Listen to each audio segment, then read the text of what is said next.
මං කියන්නේ අපි හැමෝම අපේ ළමා කාලේ මතක් කරගමු. අපි දැකලා තියෙනවා ගහකට නැග්ග කොට්ටෝරුවේ එයාගේ පුංචි හොටෙන් ගහේ කඳ කොටන හැටි.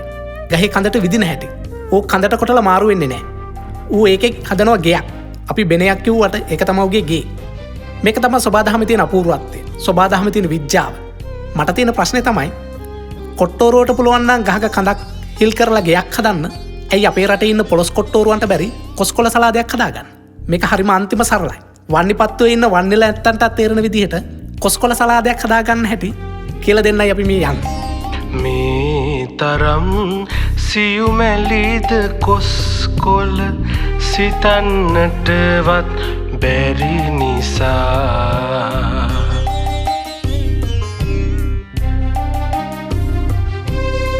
මම ගියා බත් කන හරක්ටත් මොලේ දුන් මිනිසා සොයා මොලේ දුන් මිනිසා සොයා. මොකක්ද මුලින්ම කරන්න ඕනි? සෝදාගත් කොස්කොල ටික මෙන්න මේ වගේ කීතු කීතු වලට කපා ගන්න ඕනි. සමහරක්ලාට අපේ ගෘහණිය වරද්දක් කරනවා. මොකක්ද ඒ? කොස්කොල ටික කපාගත්තට පස්සේ හොදනවා. මරු බඩුවේ කපල හේදුවම මොකද වෙන්නේ? කොස් විටමින් එක වතුර හේදෙනවා. කීතු කීතු වලට කපාගත්ත කොස්කොල ටිකට ලුණු කැබිලි, කම්බරිස් කුඩු, කැරට්, පිපිඤ්ඤා, ලුණු ස්වල්පයක් එකතු කරගන්නවා. කැමති නම් ක්‍රෝඩන් කළ දෙකක් ගන්න පුළුවන්. මේ විදිහට කපල එකතු කරගත්ත දේවල් එක මිටකට අරගෙන හොදලා අනලා බත් වෙනකොට කන්න බැරිද? කල්පනා කරලා බලන්න. රාජපක්ෂ රජුමින් දුන්නු කෑමත් පරාදයි.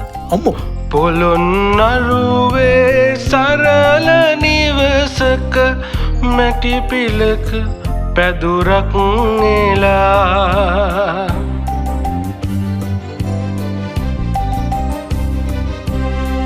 සරල ලෙස අනුභව කරයි ඔහු කොස්කොලේ කදිමයි කියා කොස්කොලේ කදිමයි කියා. රසකරක්තාවේ මේ කොස්කොල සලාද මම මුලින්ම රස වින්දේ ඇතරම ලංකාවේ නෙවෙයි ආසියාවේ නොබෙල් සම්මානය කියලා හඳුන්වන මේ මැග්සයිස් සම්මානය ලැබුණා මට ලැබුණා. ඒ සම්මානය ලබා ගන්න මා රටට ගිය අවස්ථාවේදී ඒ රටේ අගමැතිතුමා ඔහු මට ආරාධනා කරා මේ විශේෂ රාත්‍රී භෝජන සංග්‍රහයකට.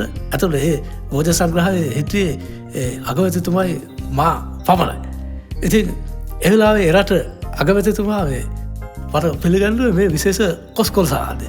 ඉතින් ඔහු මගෙන් ඇහුවා මේ කොහොමද මාස්ටර් මේ කොස්කොල සලාදය කියලා. එලා මම ඔහුට උත්තර දුන්නා it's so delicious කියලා. මේ තරම් සියුමැලිද කොස්කොල හිතන්නටවත් බැරි නිසා